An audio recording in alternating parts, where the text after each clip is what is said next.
Tawag eh. Oo. Good morning po. Bali, ipakita ko lang sa inyo yung Cydia. Ayan, isang Lancer Cydia, mga boss.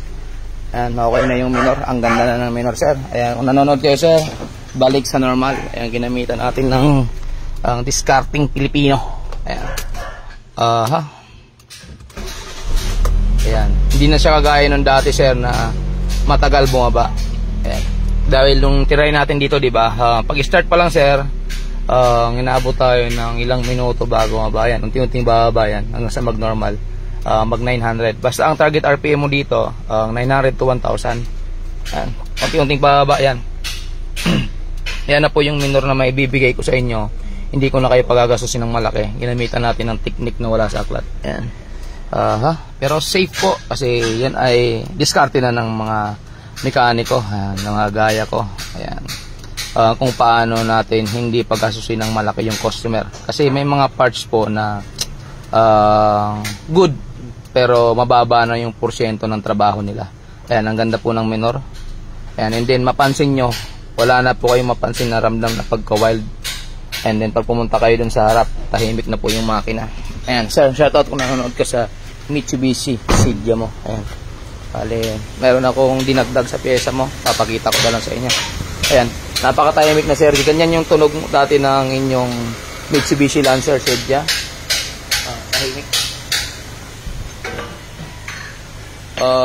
Inayos ko yung parang butterfly ng yung sa AACB mo, pero hindi ko siya nakita ng problema doon, kaya ibang diskarte yung ginamit ko. Last na ginamit ko yun sa Toyota Corona pa at saka Corolla, yung discarding ganon.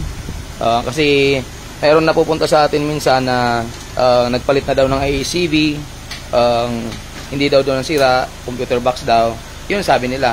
Kasi pag hindi mo naman talaga makita na ang laging sinasabi natin ay computer box, yun ang kalimitang napapansin ko. Wala nang ibang word yung ibang mekaniko. Hindi naman lahat pero minsan tama. Yung iba nga lang, yung pinakang last na reseta talaga nila ay computer box. Pero sa totoo lang, hindi po lahat ng ganong senaryo ay computer box. Meron kasi mga boss na sa isang pyesa or sa 10 pyesa, yung 8 doon, pare-parehas po yung sintomas. Kaya minsan mapagbibintangan natin na may problema ay computer box. Hindi po lahat ganoon.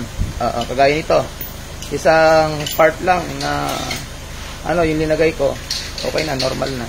Bali, mabusisi lang kasi syempre wala tayong nakuhang magandang informasyon sa customer na kung ano yung mga past na napansin. Hindi kompleto yung binigay sa atin na para mapadali yung diagnose. Pero okay lang kasi iniwan naman ni sir. Si sir naman yung customer natin na nag-aantay lang tawagan kapag tapos na yung kanyang unit. Ayan, taga Bacoor, Cavite. Shout out na yun, sir. Ito na po yung sasakyan niya. Bali, ina-observe ko na lang kung mag-wild pa yung RPM niya. Ayan.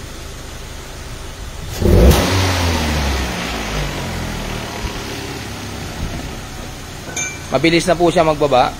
Ayan.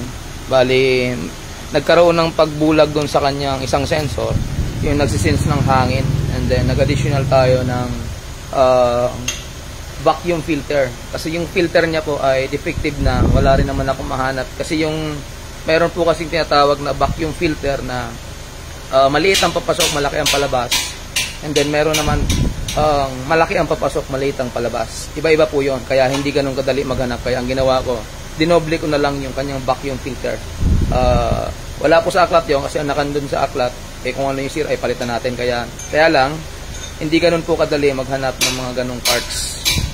Lalo't kalimitan kapag surplus, nakadikit po sa makina yon. Pag nauntog yung makina, basag na. Kaya yun, sabi ko nga, yung mekaniko na mag-adjust doon para hindi na pahirapan maghanap yung customer. Ayan, observe na lang po natin, aircon ko lang.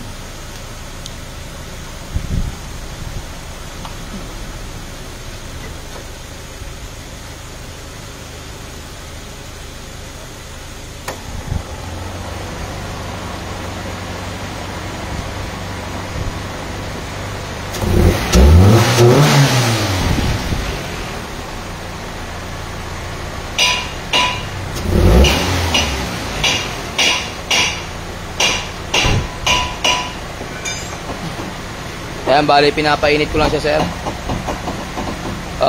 Ayan, mabilis na bumaba yung inyong RPM kasi dati may pumapalo pa yung minor niya.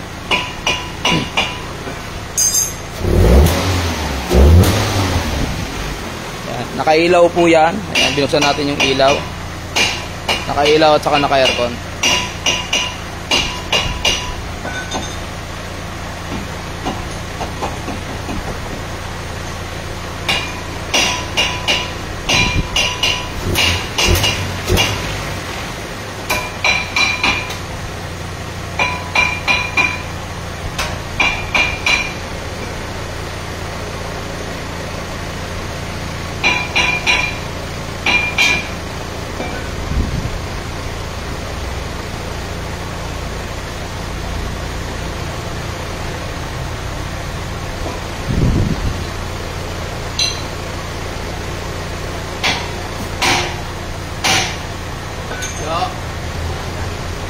Yusi ka muna, oh.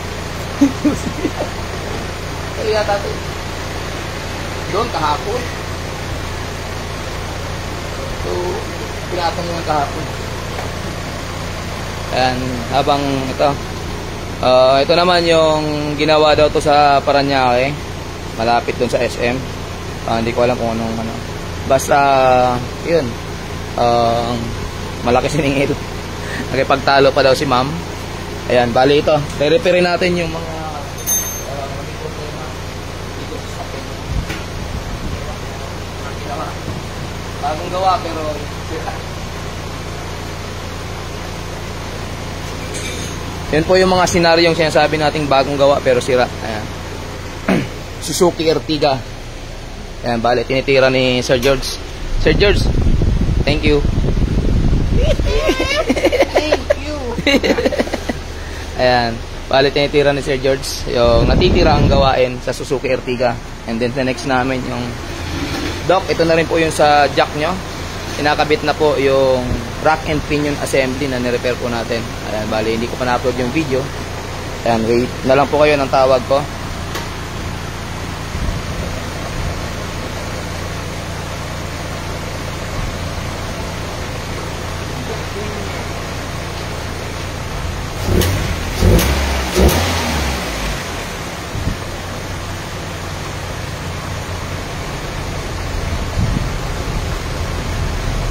Ayan, shoutout po sa inyong lahat mga boss.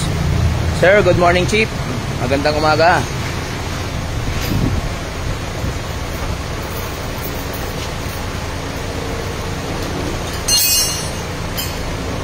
Maaga kong ginawa sir yung inyong sakyan.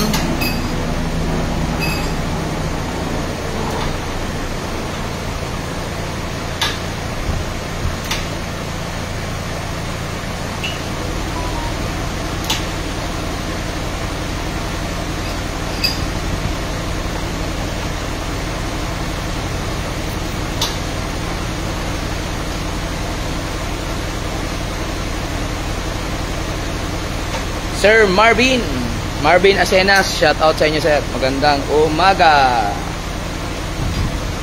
Ayan, tawagan natin si sir.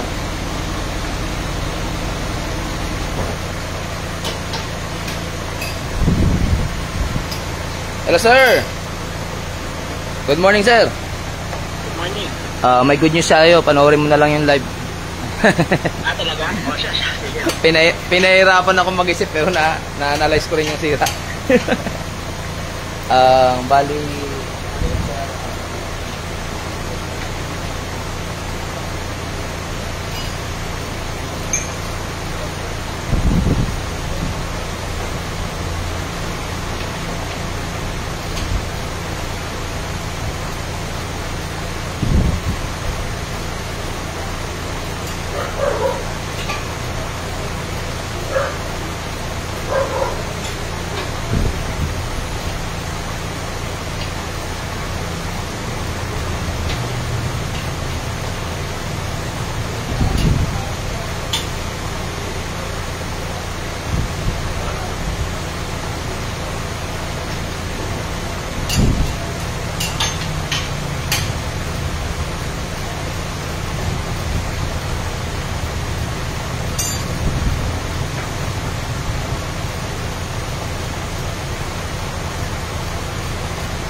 Kaya mga boss, tayo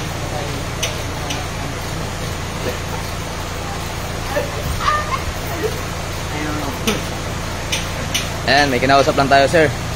Ayan, balik tayo. Ito na yung, ano yan? Ginawa pero sira. Ginawa pero sira. Ayan, titirain na ni Angelo. Yan yung sa si Grand Libina na siningil din ng 15,200. Titirain lang ni Sir Angelo. Grand Libina yung una, yung unang siningil ng 15,200. Ito naman, bagong gawa pero sira.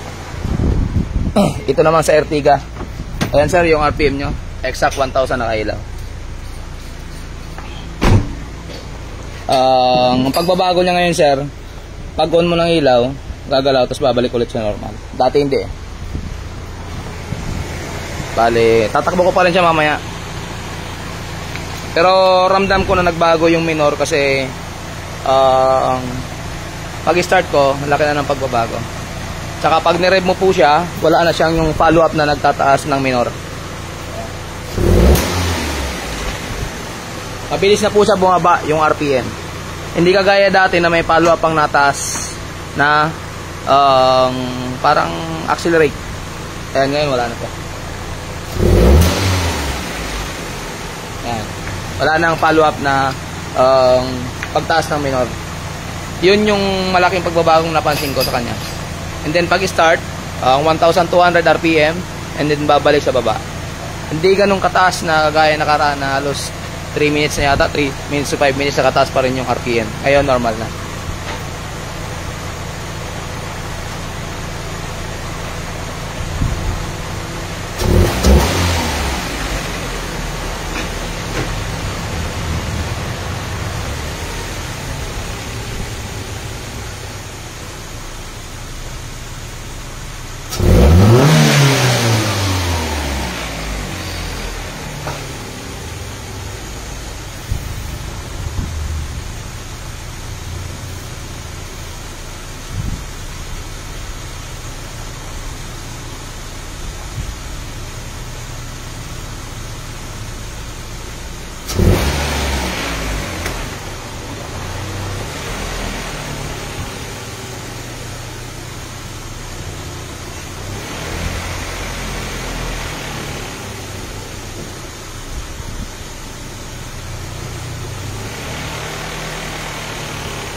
Hindi, masaya.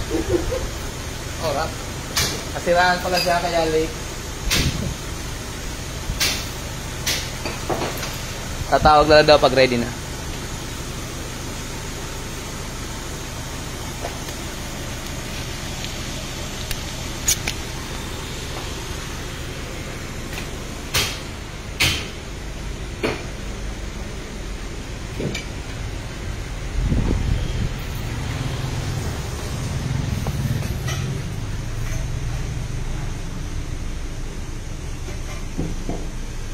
Kanina, pag nire-rev ko siya, umaabot siya ng 1,200 tapos hindi na nabalik.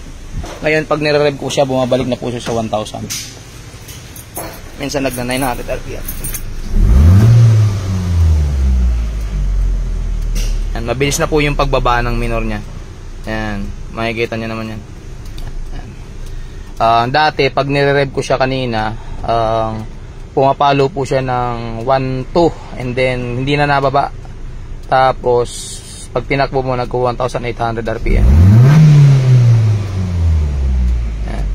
Tingnan nyo yung pagbaba, hindi na siya ganun katagal. Ayan. Ayan, rev ko ulit.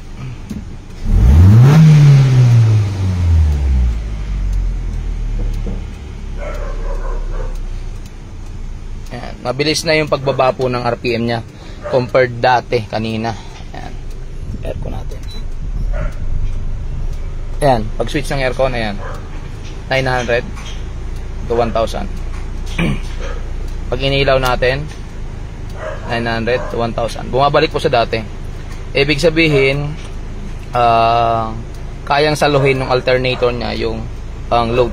Kaya kung mapapansin nyo, mabilis bumalik sa normal yung kanyang RPM. And then sa condition pa rin po ng makina.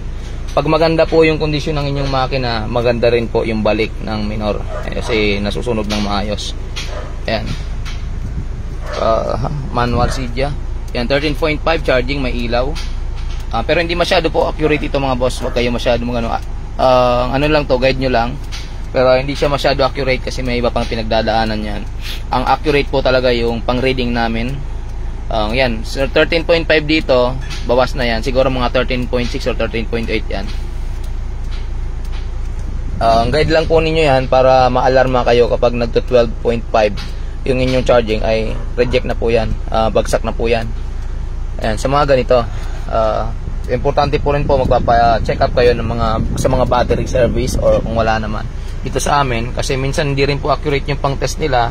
Marunong silang tumingin sa tibay ng battery po yung cranking, hindi nila na-check minsan. Kasi may mga napapunta sa amin dito, galing na daw sa mga service center ng battery. Ayan, Dan Clarica Jr., boss, pa-check up. Free check up naman po tayo. Free naman yung kahit paanong idea na maibibigay namin sa inyo sira. And then may bayad lang naman po sa atin kapag electronics po yan. Kailangan po talaga nating dumaan sa proseso, yung tinatawag nating computer scan diagnostic. Ayan, kailangan po natin gumamit nun. Shoutout sa inyo Sir Dan Clariza Jr. Kailangan natin gumamit nun kasi doon natin maano yung sira na hindi tayo tawag nito, maghuhula-hula. Kasi pag naghula-hula po tayo, sigurado mapapalaki yung inyong gastos. Ayan, malamig yung aircon ng Sidya, sobrang lamig. Doc, yung sa General Trias, malapit na po, baka after lunch tapos na to. Or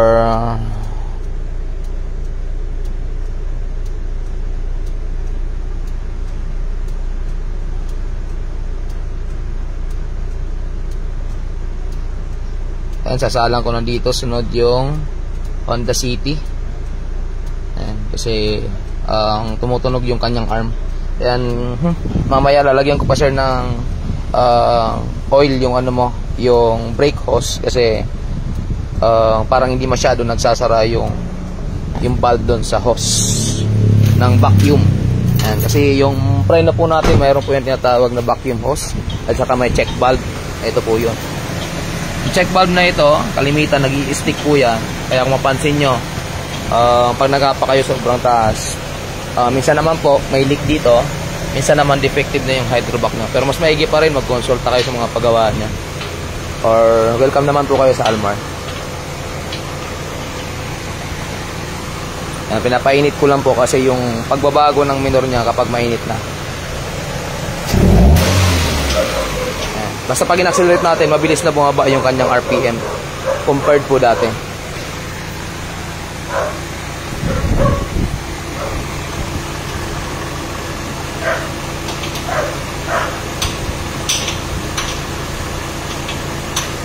Nercon ko kasi napansin ko kahapon, pag nag-automatic yung aircon niya, bawat automatic doon nadagdag yung RPM na taas. Yun yung na-observe ko kahapon. Kaya ngayon binuksan ko yung aircon niya para habang ina-accelerate ko kung unti-unting tataas yung kanyang RPM.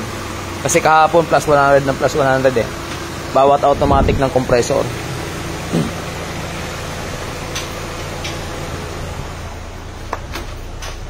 Yan, normal pa rin. Hindi nagbago.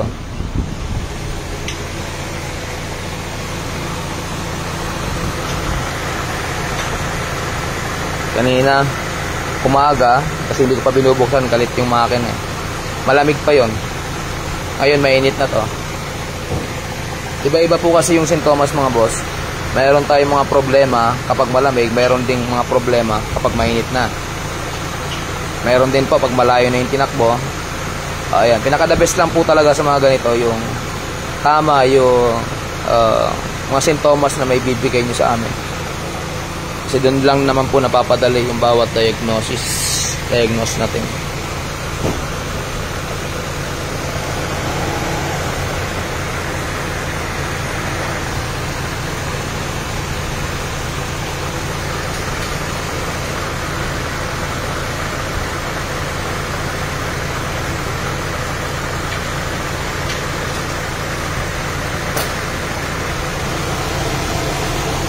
Ayan, saka tumahimik na yung makina ni sir eh.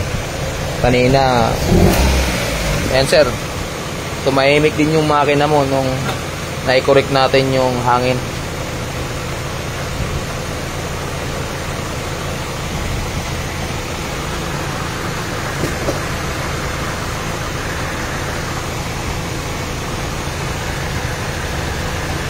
Uy, magkabalik na ko ng si Tin.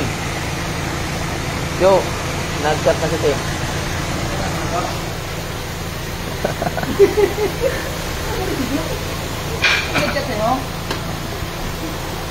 Oh, patalinis. Ang ganda ng damit mo, Jo, ah. Star? Star Cinema. Gamitin nyo na lahat yung mga polo doon. Huwag nyo itapon.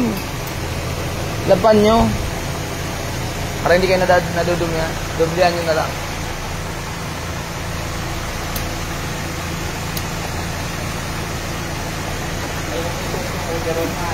Nadudumi yan.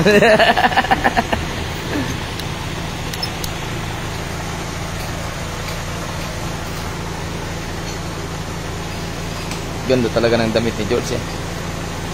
Barbie tayo. Barbie na.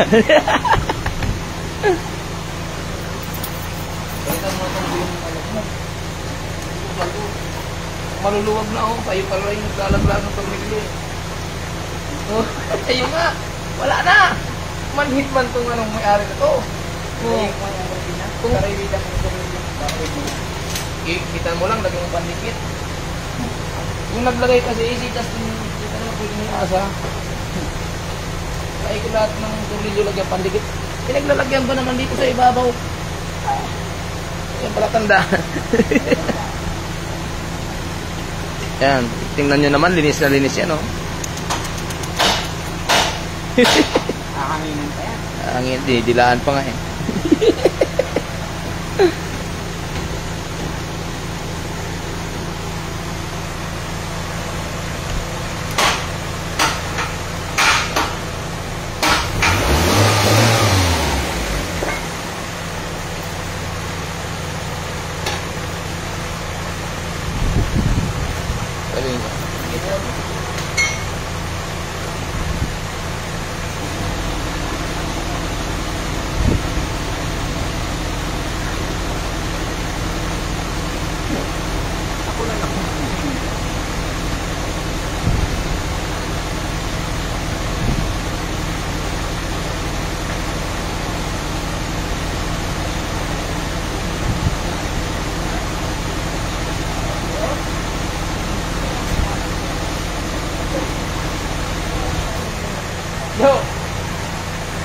babali ako. Tama, di ko nakaganda.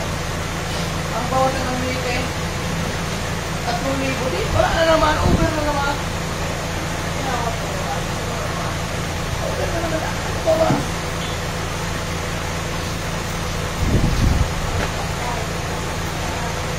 Sabi ko, i-chat ka. Nagtatag mo.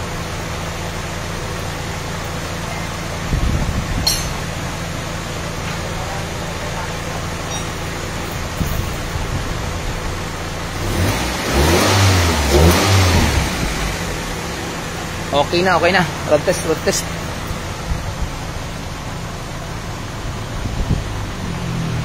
Pinilihan na daw.